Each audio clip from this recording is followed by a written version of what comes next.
I have with me City Clerk Devon Reid, who is also 8th Ward candidate for Alderman. Yes, Yes, yes. welcome Oh, back. You've been on the show many times. yes, yes. Well, very nice to see you again, Malika, and the folks who are faithful viewers of Evanston Live TV. It's always a joy to be here, and especially today, the day after one of the most consequential national elections we've had, certainly in my lifetime. Oh my gosh. Well, you're looking bright and chipper, so you must have got sleep because I didn't get any sleep. My Barely. Yeah, yeah. Barely any sleep. I was up late last night and fairly early this morning looking at the numbers, seeing where things are pulling toward. And I'm chipper because I'm optimistic. I not just optimistic. I am almost sure that Joe Biden is going to be our next president with a win in the Electoral College and the popular vote. We are in for a Biden victory. I'm glad you think so. I am so glad. I Yes. was like on a rant. I've just been so upset at people. Like, I can't believe it's as close as it is with all that he has done, Clerk Reid, Mhm. all that he has done, that people have witnessed with their own eyes, have listened with their own ears, all that he has done, people still went out in droves and voted for him. Yeah, it's disappointing. I think that the to me always the biggest disappointment is that even more folks on the other side didn't come out to show that they stand against that. I suspect that there are folks in America who there are who a portion of them are racist, xenophobic, misogynist. Um, but then there's also, I think, a portion of Trump voters who are just disenfranchised people who are looking for solutions to their economic problems and to other issues. And I think wrongly they may blame their issues on other folks who are disenfranchised, poor Black and brown folks and immigrants. They may blame those folks incorrectly, but I think ultimately the issue is that they also feel disenfranchised.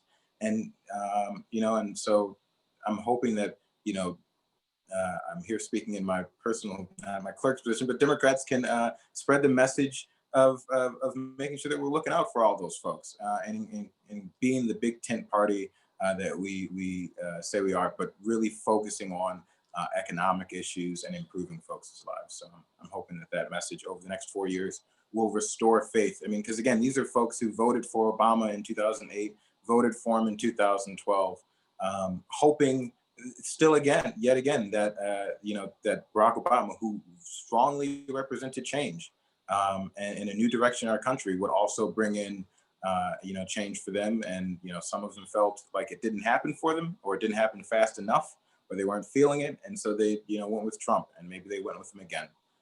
But I think overall our country has rebuked the racism, the xenophobia, and the misogyny of Donald Trump, and Joe Biden will be our next president. Mm. We are hoping and praying. We are hoping and praying. I have faith. I have faith. But that makes me feel good that you have hope, because I know that you are a numbers man. Numbers, man. Numbers. Been So looking at the numbers by counties, and the vote. It's looking like it may come down to states like Nevada. I mean, we were talking about Pennsylvania. Pennsylvania is still a big option. It could flip toward Biden. Trump has a several 100,000 vote lead, but Nevada, there is the lead is like 8,000 votes for Joe Biden. Last time I checked, and I think Nevada is saying that they're not going to publish their results until Friday at noon. And so if Biden holds on to Nevada and he wins Michigan and Wisconsin, which it looks like he is, then like I said, we're moving in the right direction. And the fact that Georgia, a state, a Republican stronghold like Georgia, was almost a toss-up, and heck, we don't know where it's going, but that is hopeful, and I suspect that we can credit African American folks in Atlanta and other large cities and counties down there, especially Black women, for getting out to vote down there. I suspect that's what the numbers will show, and we can analyze them deeper. And we always got to make sure that we are representing those issues to make sure that those folks who came out and stood in long lines in Atlanta, there are some issues that I've heard reported with, various issues with, not with disenfranchisement, just the polls getting opened and folks being able to get to the polls because of, some things. So, I think it's just important that the Democratic Party and Joe Biden and Ms. Harris, our new vice president, represent those issues fully, which I expect they will. They will, they will. Now you are running for 8th Ward Alderman, your city clerk. First of all, I want people who may be new to Evanston or, maybe been living under a rock to understand your reputation in this town. Okay, first of all, you schooled Evanston on FOIA. Most of us didn't even know what FOIA was until you took the position of city clerk and you educated us on that. And you got more people out to the polls. That was a focus of yours, was voting.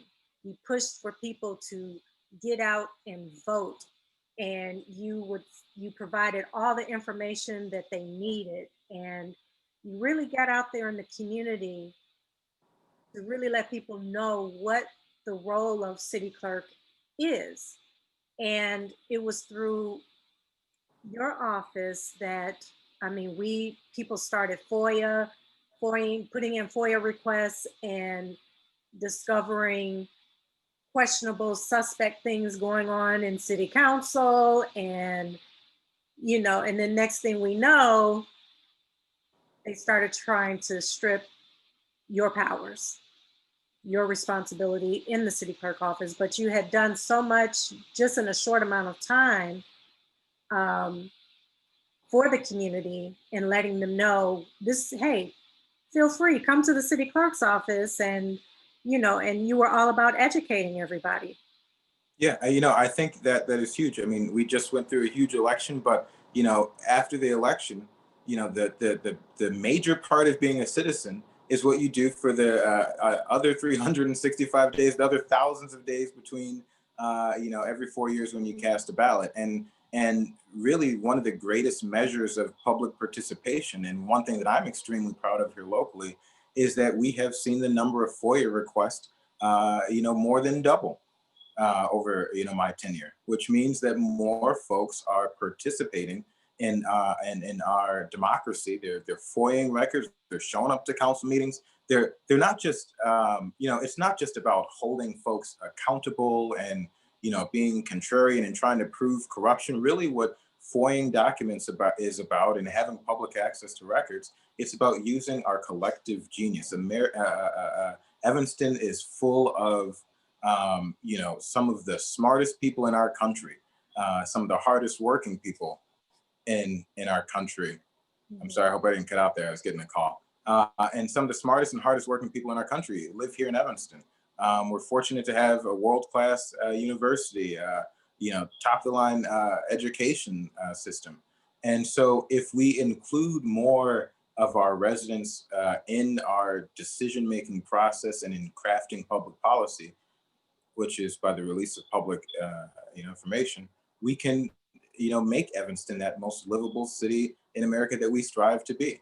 And so that's why I thought FOIA is so critically important. Why making sure folks have full knowledge of how to express their ballots. In every election, not just presidential elections, but school board elections and municipal elections. That's where we focused on digitizing records. We've digitized all of the ordinances going back to the 1950s, and they're in a text searchable database, so folks can quickly access our city's history. And so I'm extremely proud of what we've been able to accomplish over the last 4 years, and that's why I'm running for alderman, because I believe we can accomplish so much more with a voice and a vote on the dais, where we are representing the issues of folks who are least proximate to power. Yesterday, I was out at the polls collecting signatures to get on the ballot, and I'm happy to say that we collected more than enough signatures to get on the ballot in just one day, and we have more signatures that we're collecting and that we've collected beyond and before yesterday that are still to be gathered. But in talking to voters, one of the things that we expressed is that this campaign is about building an Evanston that is made for everyone. That means single mothers of 2 children. That means Latinx entrepreneurs. That means young folks who are striving to close the achievement gap, and homeowners and renters who are struggling to make ends meet. And I expressed to voters that I'm running for Alderman because I understand those issues. I understand what it is to wake up and day after day go out into the world and try your damnedest, but feel like the system is stacked against you. Mm-hmm. And that's why I'm running. And trust me, you know more than some others how I can relate to that. And it's not just because of my time as city clerk, but it's because, I'm someone who has personally survived, homelessness, foster care, where I lived with a Latino family, and from Mexico, and 2 parents in prison. I know what it's like to, like I said, to feel like the system's stacked against you. And I'm looking to help, with my community, and with, we're seeing almost every race in our city being contested, with hopefully a new slate of folks, and some folks returning, be able to change the way we operate this city, and shifting the burden from our most vulnerable low-income residents to the larger institutions and our wealthier folks who can bear that burden. Well, I will tell you, we need more fighters on the national level as well as the local level.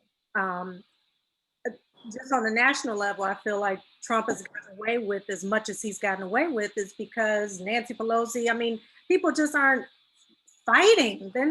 They're waiting on the process to work. And when you're playing with dirty people, they break the rules. So you got to figure out another strategy. So you need more fighters. And as far as our local government, I have to tell you, going to the city council meetings and watching you, because you oftentimes knew more about the rules and violations than many of the people that were up there on the dais. And many people were thinking, why isn't he running for office? He seems to know more information, more history, the data, the everything than people who've been up there for years. You already know the process and the roles of everyone, what everyone can do, what they can't do up there. And yes, and a lot has been stacked against you just in the role of city clerk. You're the youngest city clerk I believe Evanston has ever had. Yes. And they tried to block you from even getting the position, to the point of having you arrested when you were petitioning to get on the ballot to be city clerk. You fought, you won, then you were fighting to keep your role as city clerk, your duties. And just even growing up, as you said, you had a lot of things stacked against you, and you fought, and here you are, this young man who's highly intelligent and knows more than just about everybody up there on the dais.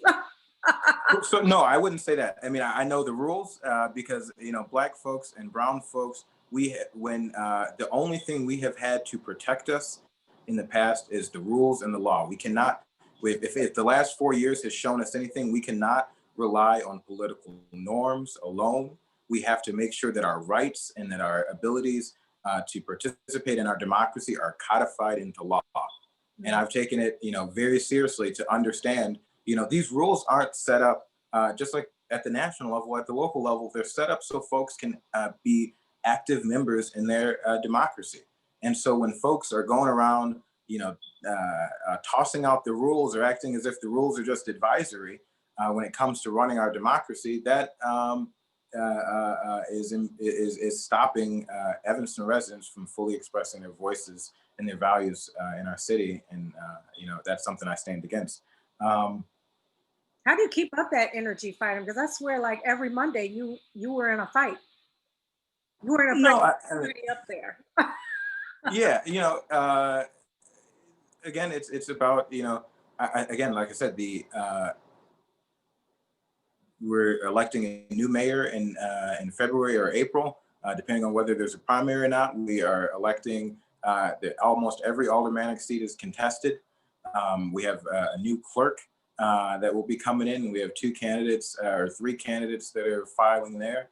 And so I think Evanston has a very unique opportunity to, to lead our country and to show what, focusing on local politics looks like and making sure that our values are expressed locally. We've seen from issues of COVID to racism to systemic racism that those laws aren't necessarily codified by the federal government, right? Those are things that historically in the 1960s and at other times where the federal government has played a large role in creating, or even, marriage equality, large role in creating, nationwide, protections for folks. But at the end of the day, a lot of the stuff started brewing up at the municipal and at the state level. And so if we can make sure that we're getting our, act in order and truly making sure that our values are represented in our, in our city, we can set that model for the nation and let that spread faster than COVID, because we're seeing, reparations is, spreading across the nation. Alderman Ruth Simmons was bold in her leadership and proposing reparations and putting it forward to the council. And there's still much work to be done to flesh out a solid program that is properly funded. We have a lot of work to do, and I plan to be a part of that as alderman, and I've been a part of it as clerk. But we can lead on these bold policies and spread our values across the nation, as we have seen done in the past. Okay. Yes. Many people believe in you, Yvonne. I mean, they watched your work. I mean, you have a reputation and a record for working your butt off and knowing your stuff and actually caring about the people, making sure that the people have what they need.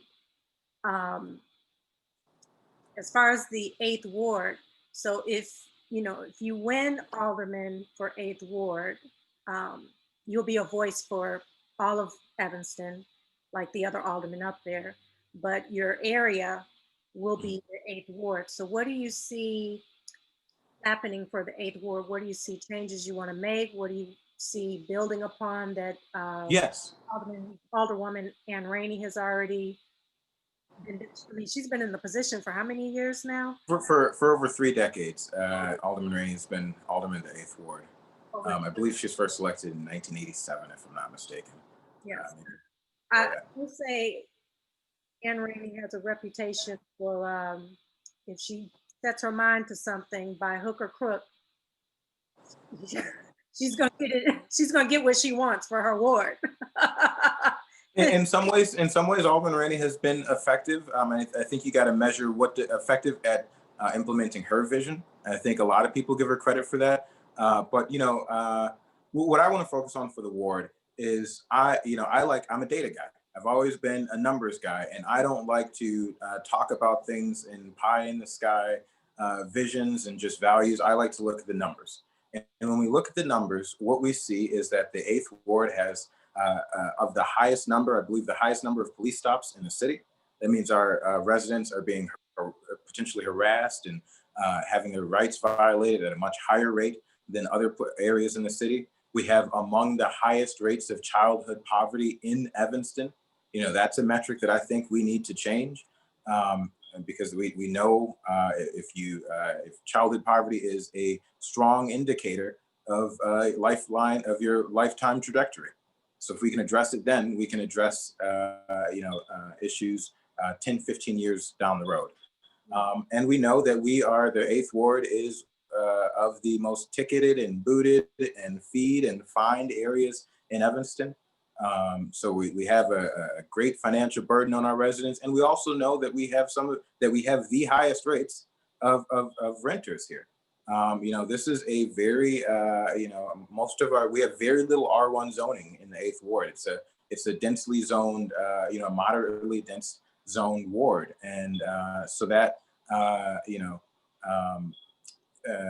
presents some issues in and of itself. And so, making sure that we're keeping up with property standards in the 8th Ward, for our most vulnerable residents, making sure that we're keeping up with affordability for our homeowners and for our renters by not taxing folks out of here.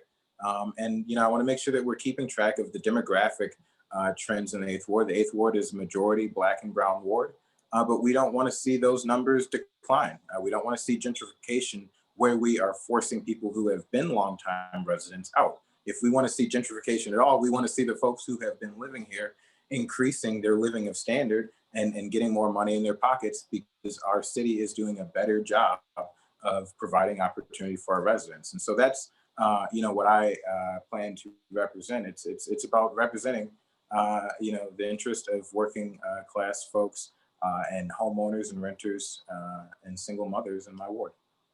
Hmm.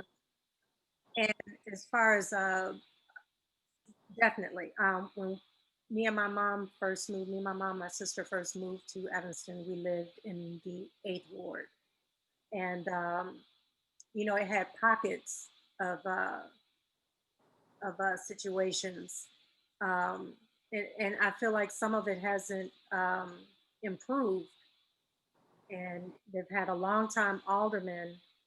Um, what do you think the challenges have been for her to a lot of the things that you're talking about to change, or maybe she didn't want to change them, I don't know. um, what do you think you'll do different that maybe she didn't do, or Yes. Mhm. Yeah. So one, what we're seeing in this moment nationally and locally, we need more folks in elected office who are, who not only come from the same ethnicity and culture of the people who they represent, but also a similar lived experience. And that's what I represent. And so, what that means is I take a different approach to solving these issues. Whereas Alderman Rainey has, if you look at her record, has been notorious for her, kind of lock 'em up 1990s, 1980s Reagan era. That's when she came into office. And she was very much a part of that, that generation's thinking on how you solve issues of poverty and crime. And so that meant that you law and order they call it now. yeah, Law and Order. She's the yeah, exactly. She's the Law and Order candidate in a sense. And but I don't want to give it that framing, because it's not about law and order. What it is it's about punitively penalizing folks for issues that mostly stem to issues of need, right? Or poverty. All kind of the same thing. Um, and so that's one place that I'm different. I believe that it is time to the city manager introduced a proposed budget a few weeks ago, and what we see in that proposed budget is a continuation of the same. That is that we are going to spend 35% of all of our general fund dollars on our police department. We're spending 1%, 5%, 10% on our health department, on our parks and recreation department, on our social services, on property standards, right? Uh, How on earth can we change the outcomes that we have had for the last 30 decades if we keep doing and trying the same approach? We should have learned that arresting young folks for marijuana and other, narcotics is not going to fix the problem. Unless the problem is just we don't want those people in our community. We just don't want them on our streets. We don't want them living here. We don't want them to feel comfortable. If that's the goal, we have achieved it. Mm. But if the goal is to really support our neighbors, we have to do a much better job and divert that funding from ticketing and fining and arresting and harassing people with armed members of our city, right? These are armed, city workers, if we think about it, that we just send out for all kinds of benign situations. Mental health crises. We're sending a guy with a gun. Someone runs past a stop sign that they didn't see. We send a person with a gun. A homeless person or a young person who is a single mother steals diapers and baby food from the Jewel on Chicago Avenue, which is a real thing that's happened. We send somebody with a gun. That's not the Evanston that I think that I believe in, and that's not the Evanston that I know that my neighbors and folks in the Eighth Ward and folks all across the city. That's not how we want to operate. And so by taking a different approach and shifting resources from those punitive systems to actually supporting people, to making sure and creating laws that support that single mother that I talk about, right? The reason we have an achievement gap in part is because Black and Brown parents, because of their economic situation and because of the low wage work that folks are trapped in, they have erratic work schedules. And then you look at places like the Fifth Ward, and my ward is a bit different, but where you don't have a school in your neighborhood, that means on a report card pickup day, maybe you got to go work at Target or Home Depot, which are in my wards. And you can't get your time off, or you just got your schedule the day before a report card pickup, and you didn't know that you're going to work. And so Chicago and other cities have taken leadership on creating fair work week laws, and we can get those on the books here in Evanston to make sure that that mother can go to her kids' report card pickup, parent-teacher conferences, can request time off, and not be penalized by her employer for doing as much. Now that you brought up the proposed budget, because Mhm. we're in such interesting times right now, we're in uncertainty right now with COVID. We don't know who our leadership is going to be, but regardless of who wins, we're still in a pandemic, and things are just different. So yeah, you can't do a budget the way you did over the past several years. It's expected to look different right now because so many people are struggling. They don't have their 9 to 5s. Their 9 to 5s are uncertain because of the pandemic. Businesses are closing. Kids are at home. No childcare. You don't have the money anymore for childcare. I mean, it looks like that no matter what color you are in Evanston, what side of town you're living on in Evanston. It's looking like that for everybody. So therefore, the proposed budget cannot look like the last proposed budget. It's got to look different. So, if you were made alderman tomorrow, what would be your fight? Because I know you would go in there fighting for the people. Yeah, and so as I said, the values that I'm already expressing, that is making sure, when I talk about shifting the burden from our most vulnerable residents, and when I say that my ward has some of the highest rates of being ticketed, booted, feed, and fined, that means that instead of increasing, I would over time, be looking to end our city's reliance on those regressive practices. Right now, the big proposal is increasing property taxes, right? And we know this is not a time to increase property taxes. This is not a time to hit our most vulnerable residents again. This property tax hike does not. It's not a progressive. It's not like the fair tax that failed to pass. It doesn't hit our wealthier residents at a higher rate. It kind of the raise hits folks across the board, and so looking to not increase property taxes. And again, shifting the burden means coming up with new revenue. We can't operate this city. We can't. There's no. I'm not supportive of cutting any staff other than moving staff from the police department and other places to removing resources from there. But otherwise, I don't think we need to decrease staff in any department. I don't think there's room for it. In fact, I think in many departments we need to increase staff.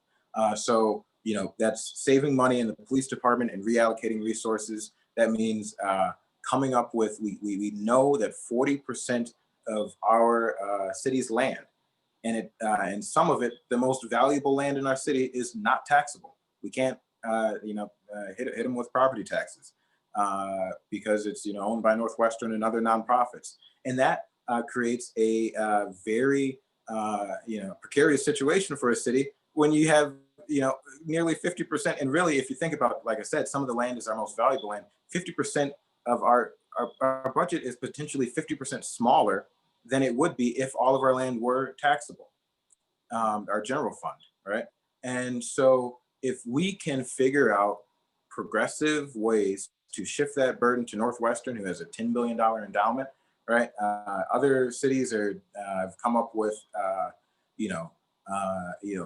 creative taxes and fees and fines that would, hit those larger institutions. I think that's the route to go. I've proposed some in the past, And as alderman, I will continue to make those proposals to shift that burden. So that's where we got to go. We have to make sure that when we are bonding out, right? We in the last few years we've had millions of dollars, $80 million in bonds in just the last 2 or 3 years, where we are now, the interest on that is coming back. We have to pay that money back, and $3 million next year, and it's going to go up, and it's going to vary from year to year. But those are the kind of decisions that you have to be smart about. And I really think it's about we're moving into a new era. Some people call it the third industrial revolution. Our world is very quickly changing. We are moving from the communication systems of the past, which were the telephone and TV and internet, to TV, and to now the internet, and to cell phones, and to the internet of everything, where we are all almost universally connected across the world and across our country, and definitely across our city. We're moving into a world where, Malika, in the next few years, in the next few decades, I should say, we're going to live in a world where you're going to call a Lyft or an Uber, and it's going to come pick you up, and there won't be a person in that car driving you. Yeah, that's coming very soon. That's coming soon, and we have to prepare our city for that world. And and so to me, and then also we're moving into a world where we can no longer rely on fossil fuels, and some economists say, Jeremy Rifkin, digging up the remains of a long ago past, the dinosaurs, and burning those fossil fuels, which are releasing carbon into our air and changing weather cycles and causing havoc here in our city and across the world. And so we have to tap into that new world, and put our city on a footing to take advantage, and put our residents in a footing to take advantage of that new world. If you look at our history, 100 years ago in 1900, when the last industrial revolution hit, we were well positioned. We were of the first cities to have roads and cars and electrify, and all of that. And so we thrived. And we have to look at our world today and say, are we going to be prepared for the next 30, 40 years, next 100 years? Are we going to make sure that we're putting ourselves in a position to compete with this new global world? Mm, mm, mm, mm. I hear you on that. I'm actually looking forward to our new world coming up. And we do need minds who are ready for that and open to that, who are ready and open to that. Back to the proposed budget, because I know that Yes. is mine. Is the budget. What is it going to look like in Evanston, especially during this time period? I appreciate some of you who are looking out for people during this time, not wanting to raise those property taxes. I had interviewed Daniel Biss, who's running for mayor, Senator Biss. Yes. And I had asked him. Should have been Governor Biss. Yeah. Yes, we're good. I had asked him pretty much, I posed the same question to him, if you're made mayor tomorrow, like, what would you do? And I mean, he was like, during COVID, he said, I would try to get unemployment for Evanstonians for, at least a few months, because they're talking about we probably won't have a trustworthy vaccine, maybe like end of spring, summer. So we're looking at a long time period of uncertainty in terms of employment and business, making money. So he was like, I would try to get unemployment for everyone. Does that sound like that could be a possibility? I mean, so I look at what can we do at the municipal level, and sure, I think we should help provide resources, local resources that help folks connect with those federal and state resources for unemployment. But I think locally, what we have to do is really, again, we got to get ourselves on a strong financial footing, right? So we have the funds available to provide assistance to our small and medium-sized businesses that are struggling. Um, and we have to make sure that we are all together. Um, it's hard because of the geographic, the way the governor has set the various, zones. We're in a zone with Chicago, and so we can, Evanstonians can be perfect, and we'll still have to follow the guidance of Chicago because of the larger metropolitan zone that we are in. And so we have to certainly continue to follow the public health guidelines. Um, but ultimately, I think it's about righting our financial footing, so we have those additional funds, and it's about making sure that we are creating an Evanston for the future. And by doing that, that means that we are well positioned for the new digital world, which means that we can support having residents who are able to weather storms like this because they're maybe already working from home, because they're in industries the industries of the future where you don't have to go to a large factory or a large you're working more digitally, or you're working in smaller work groups. And I think by preparing for the future, we can mitigate this from happening again. Um, Evanston has been really big on development, I would say, over the past few, well, not years, but the past few years has been, like was a focus on Robert Crown, and how did they come up with the money for that, for the 54 million for that? The biggest complaint from the people in doing Evanston Live TV, the biggest complaint has been they get creative and can think outside the box to come up with money for development deals.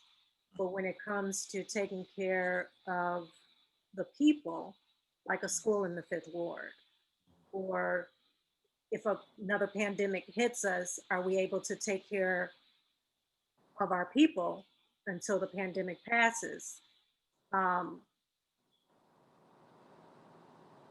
I think people are wanting to know, are we going to have people on the council who are going to fight these big development deals while we're going through such a time right now when the people need to be the priority and not so much big developments, you know, uh, Yeah. Robert Crown #2 or something happening.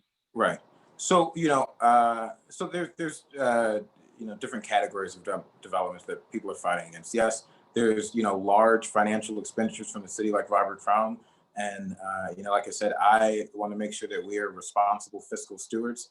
And certainly, the answer is: did we need a new Robert Crown? Did we need a new facility? Yes, we did. Did we need it at that very moment? Questionable. Is it here today? Yes, it is here today, and we have to pay for it. And so, what I'm looking toward is the future. So, what do we do in the future? Well, one, um, we have to make sure. One, we have to look at what is again. We're a city that says that our values are that we look at the data, we look at the science, and we follow the science. That's who we say that we are. The science tells us that our suburban sprawl and that living in the sprawled out cities with one, large, huge mansion on a plot of land with a single family, and maybe it's just two old folks living in the house, is not the environmentally friendly way to live. We have to go vertical. That is the way that we can sustain, our human existence in a more environmentally friendly way and lessen our impact. So, as far as developments, I do think that there is a benefit to vertical living and to building a bit more densely. I think it needs to be uh, you know fitting with the character of the neighborhoods that currently exist. I don't think we need to build huge high rises downtown that are all luxury.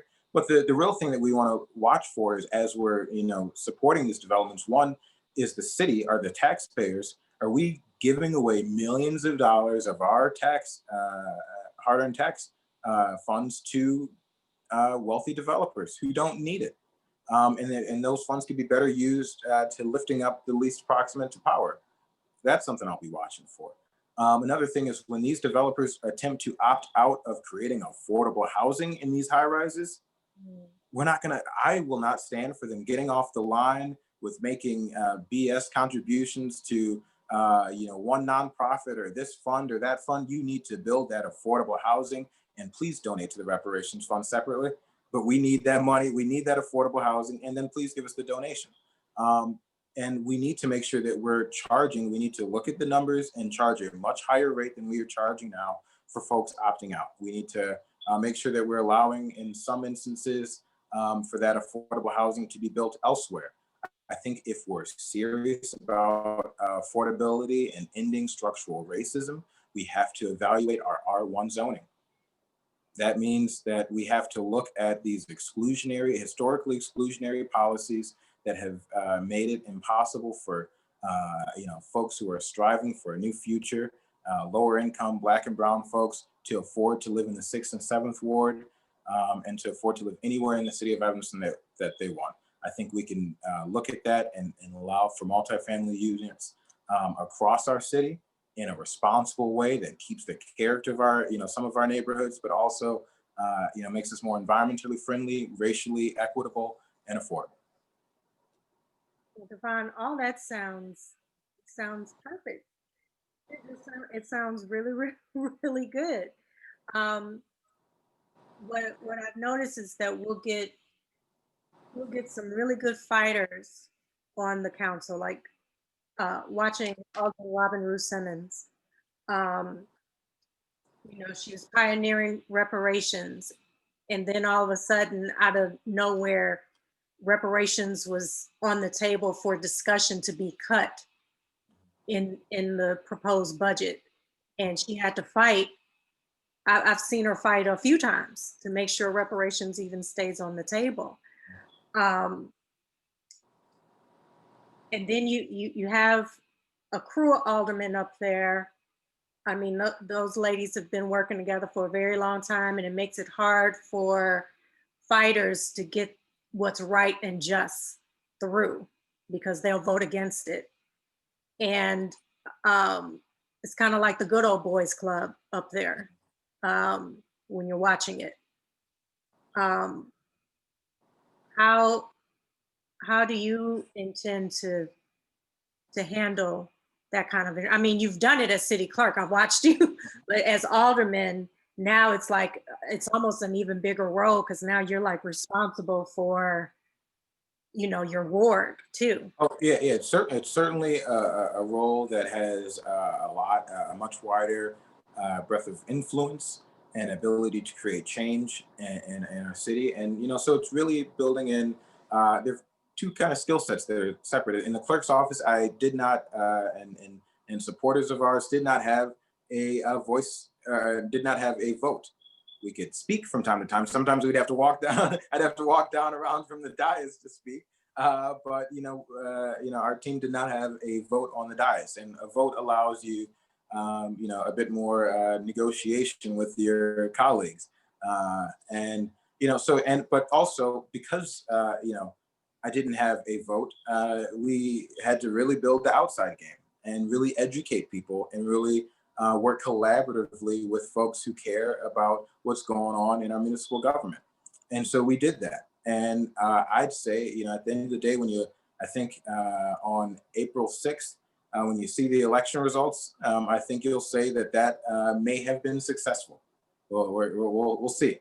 And so combining that outside game of educating my 8th Ward residents and residents across the city with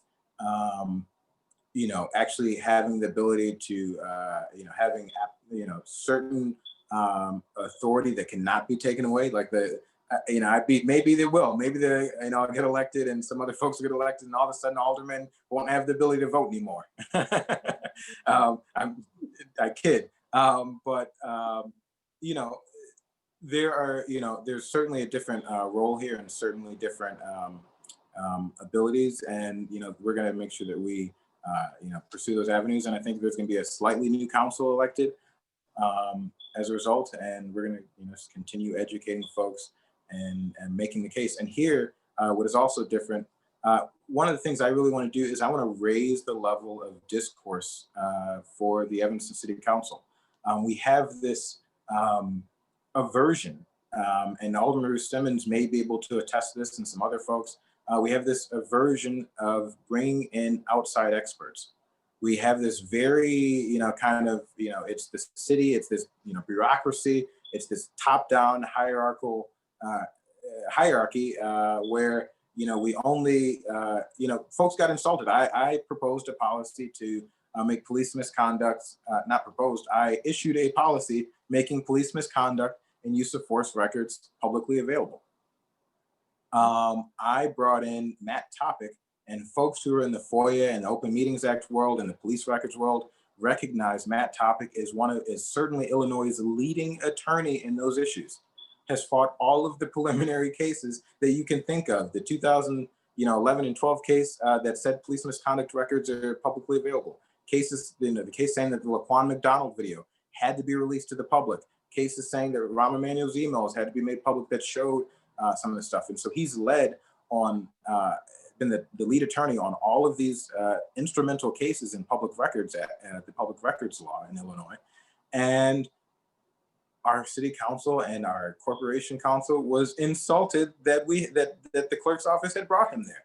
Why would you not want the state's leading expert on this issue to confide, to be able to confide with and to have conversation with and to bounce ideas off of? We brought him before the council to discuss this, and not a single question. And in fact, the mayor tried to shut him down.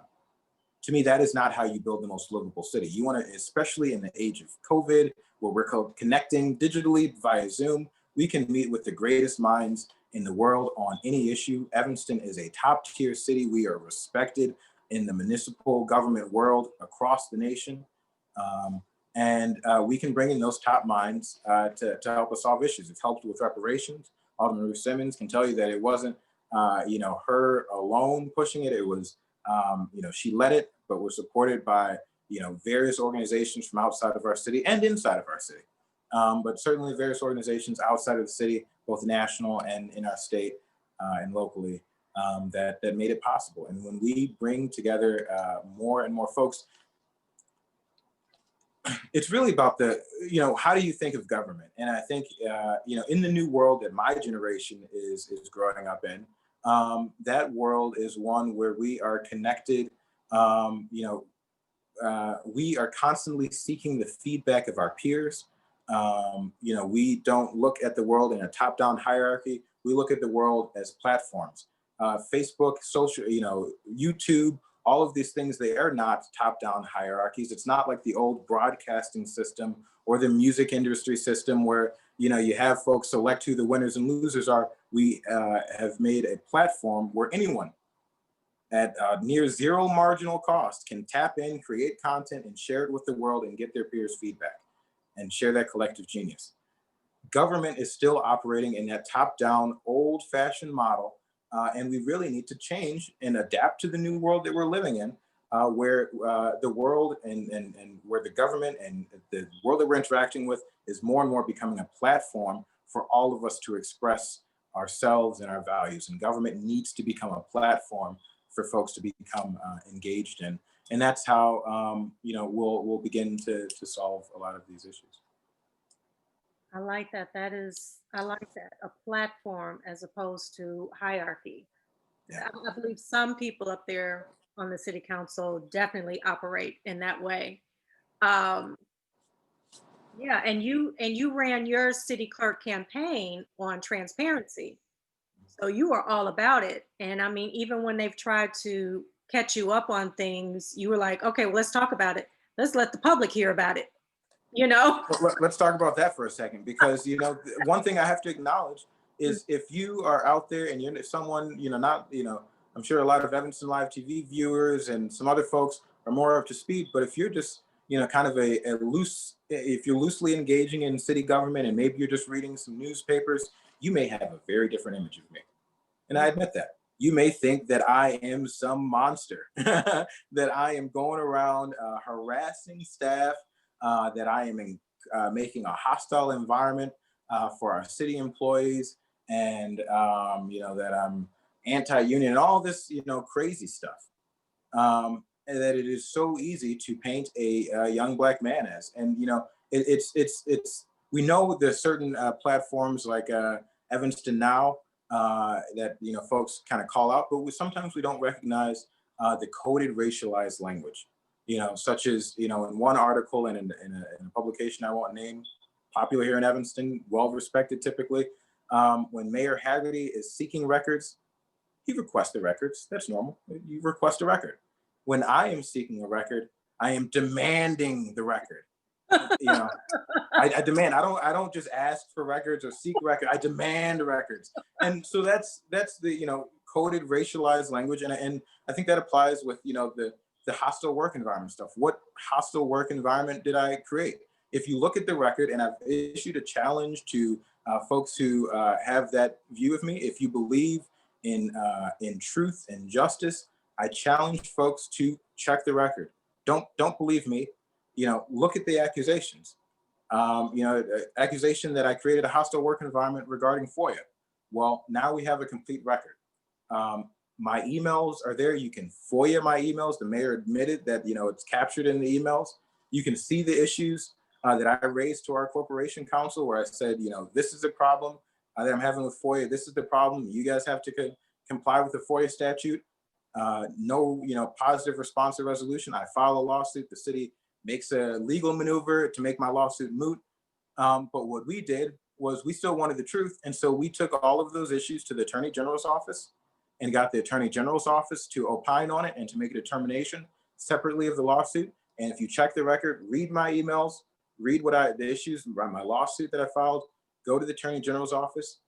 On each and every one of those issues, the Attorney General's office agrees with us.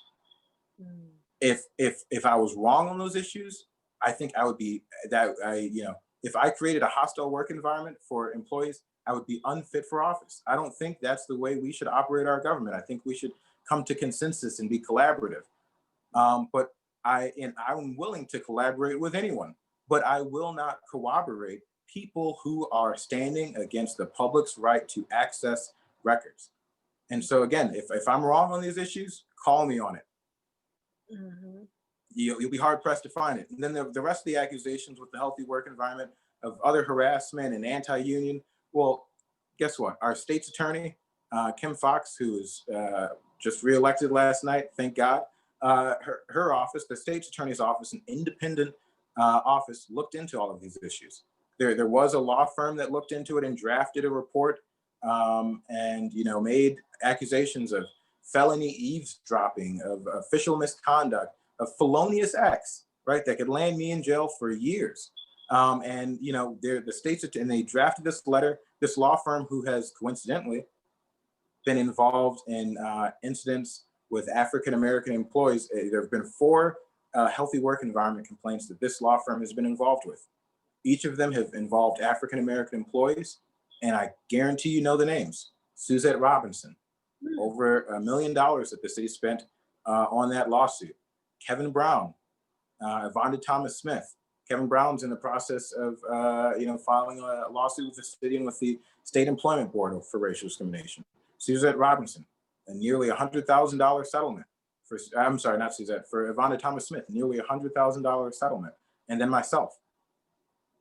This firm who has a financial incentive has been involved in each one of those cases. The state's attorney's office looked at the draft report that they sent out. Like I said, accusations of felonious acts and all this other stuff. And the state's attorney's office sent armed investigators to my office to question me about it. Interviewed staff in the building. And the state's attorney's office said it did not meet the burden.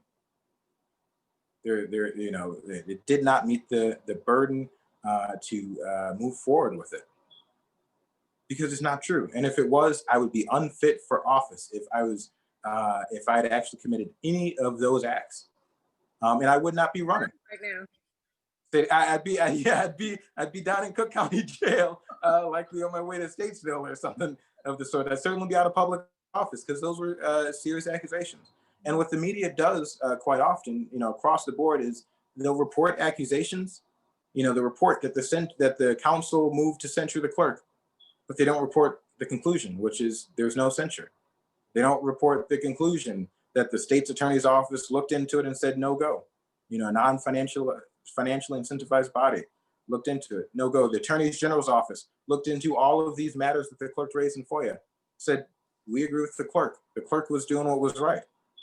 And so, and that's why I love campaigns, because it's an opportunity to talk to people, to get into the weeds about, some of these issues that I think, if we talk about the root of the issue, it leads to a robust and deep discussion that will help lead our city to being a more transparent, fair, and equitable place.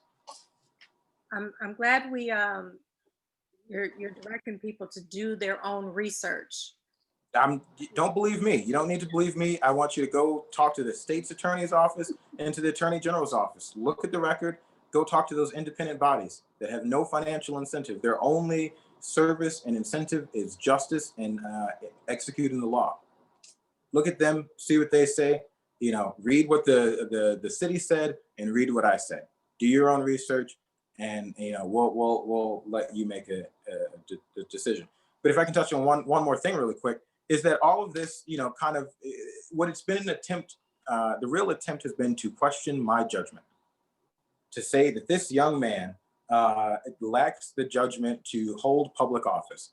That's why some of these stories are written, and they focus on, every aspect of my life. If I slip and fall outside, there's a news article about it. And so, the real question is about my judgment.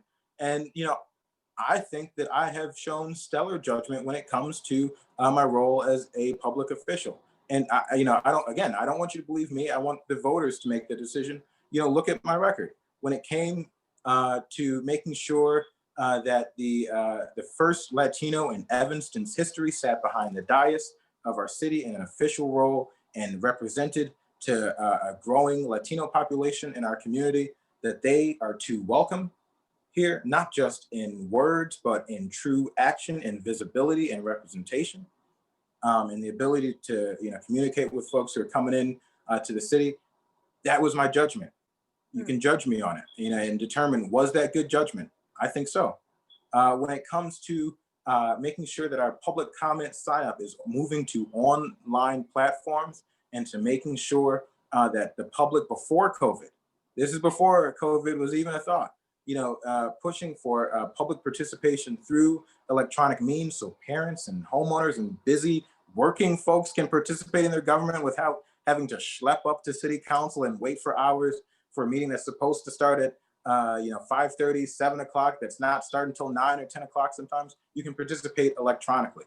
I'll let you judge and the voters judge if that was good judgment. And finally, when it comes to when the city attempted to opt out of the minimum wage and take away a wage increase for that single mother, for working class folks all across our city, the day before their wage increase was to take effect, I had the good judgment, the only person on that dais, to say that that meeting was illegal and to call it out of order, and to make sure that those working class folks got the raise that they had expected and were able to pay their bills when no one else on the dais did. So if you want to question my judgment, look at the record and look at my role in office. And I say I've had great judgment in office, but again, I'll leave it to the voters.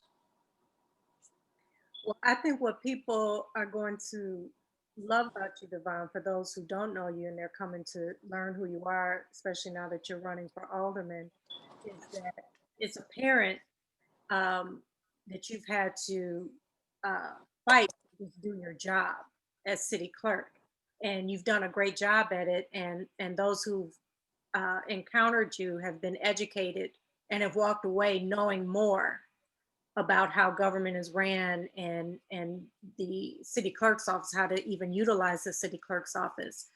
But the fact that you have had to constantly prove yourself and defend yourself over and over and over, and it's all come up where, like you said, check with the state's attorney, check with the state's office. You have done everything that you were supposed to do. The fact that you still want to be a part of this city council and do more for the city, regardless of the attacks and the jabs. I'm taking a big pay cut to do it as well. And a big pay cut. A huge pay cut. huge pay cut. The aldermen barely get any income. They might as well not be paid. It's $16,000 a year.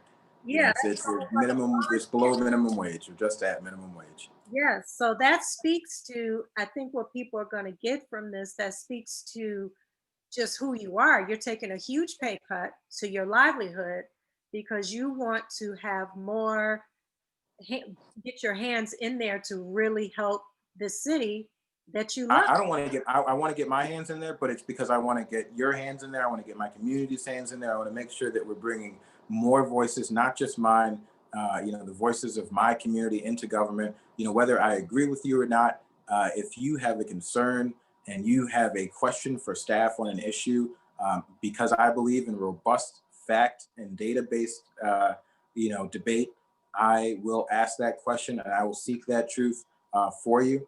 And I just, want to just quickly add that I think it is so imperative that we begin to move forward on a data-driven basis. Not, or I should say, data-informed basis. You can't just look at the data straight up. Sometimes you have to, have that lived experience to understand and read between the lines of the data. I want to preface that, but we need to start looking at data and start measuring things that we are not measuring, because you care about the things that you measure, and you measure the things that you care about. And when we're not looking at the data and we're not measuring impact of policy, and we're not measuring the impact, we're not truly bringing in the voices of our community, and we're not making sure that we're acting and with a collective voice, as opposed to just a singular alderman who's coming in and getting their hands and stuff. It's about bringing the whole community's hands into it.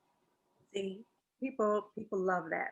They love that. They're going to feel like they're a part of it with you, as opposed to one person making the decision for everybody. And maybe let the people know what the decision was and how you came up with the decision, which has been kind of how things have ran in some wards.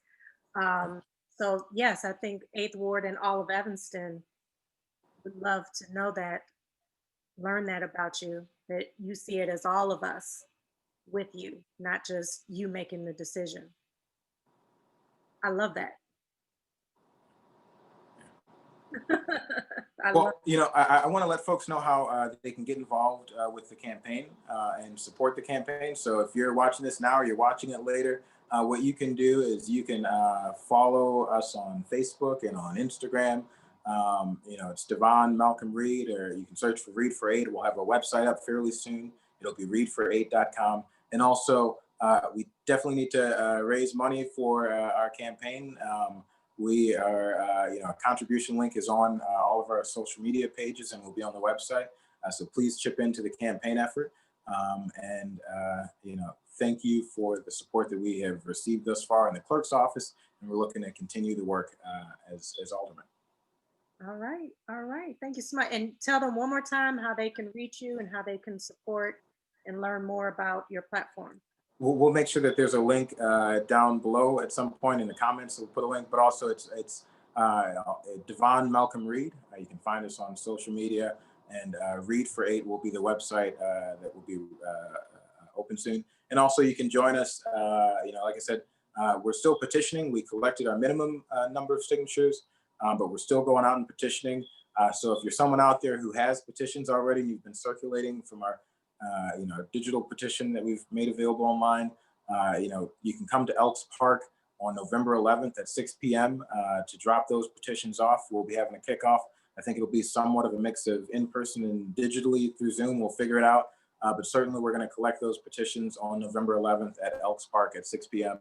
You can also come out at that time and get some new petitions if you want to help us canvass in the neighborhood and stay up to date on the campaign. All right.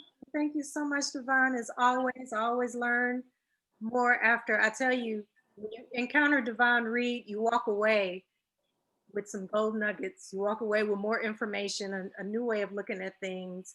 So thank you always, Devon. You know the door is always open here for you. Well, can I leave it open for one more second to leave you with one more nugget?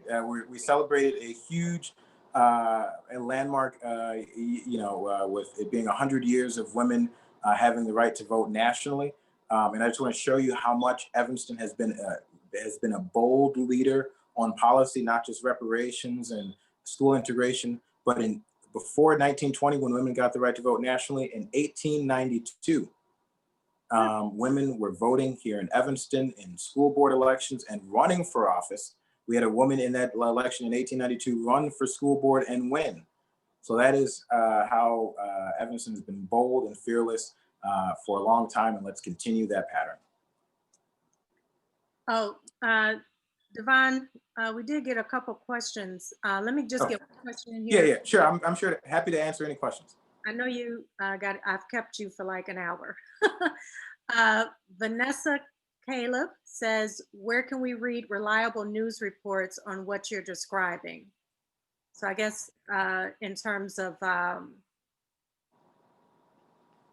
Yeah, all the reports done. yeah, yeah. So my news of choice is Evanston Patch. Jonah Meadows at Evanston Patch does a phenomenal job at doing deep dives into the issues, presents information in an unbiased in a fair manner, as fair as you can and unbiased as you can. He gives both sides fairly. I like Patch. Daily Northwestern has some great young folks who do good journalism. Those are the news sources that I like the most. And then let me make sure that to shout out. There's a new news source that's coming up in Evanston, the Informed Village. I definitely want to encourage folks to go sign up for the Informed Village. It's a new publication started by two Fifth Warders, a friend of mine, Bobby Burns, and Krista, who are went through the Google News Initiative and are starting this new news publication. They're starting out to focus on the local municipal elections, and I'm excited about that coverage that I think is going to be valuable for our city. Yes, yes.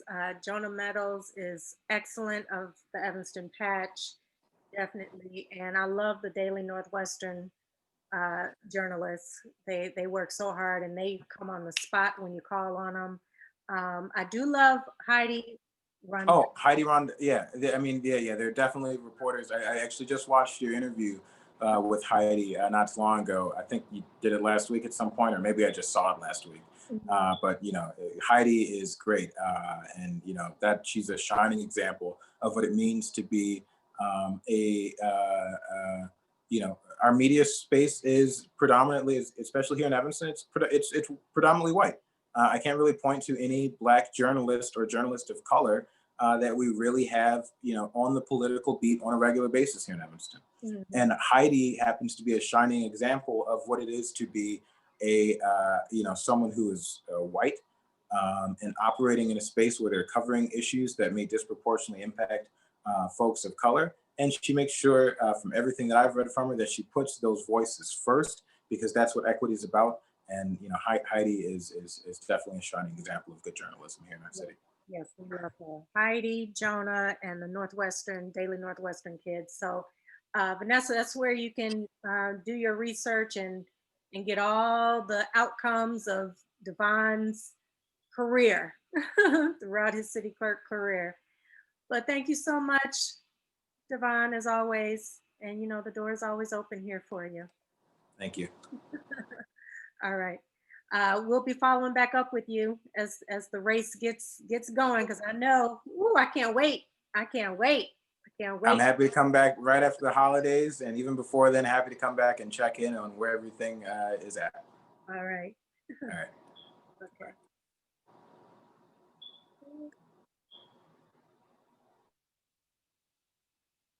Okay, you guys, that was City Clerk Devon Reid.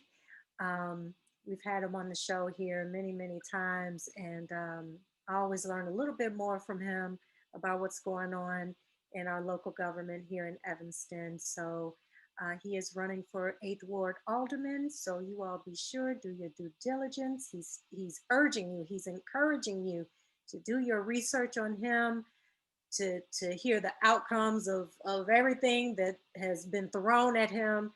He's come out clean on the other side, and he wants you to do your research on that. And what I like about Devon is He is about the people. He knows his numbers. He knows the history. He knows the stats. And he's about the people. He truly is about the people. And what I learned from him today is he's about the platform, sharing and being very, very transparent. He ran his first campaign on transparency, and now he's running transparency as well as including the people, as opposed to it being a hierarchy and him just making the decisions for his ward. He wants it to be a platform where the people feel a part of the decision making, and I think that's pretty powerful. I think that speaks volumes to who he is. So you all be sure to do your research and stay tuned for more candidates coming up right here on Evanston Live TV.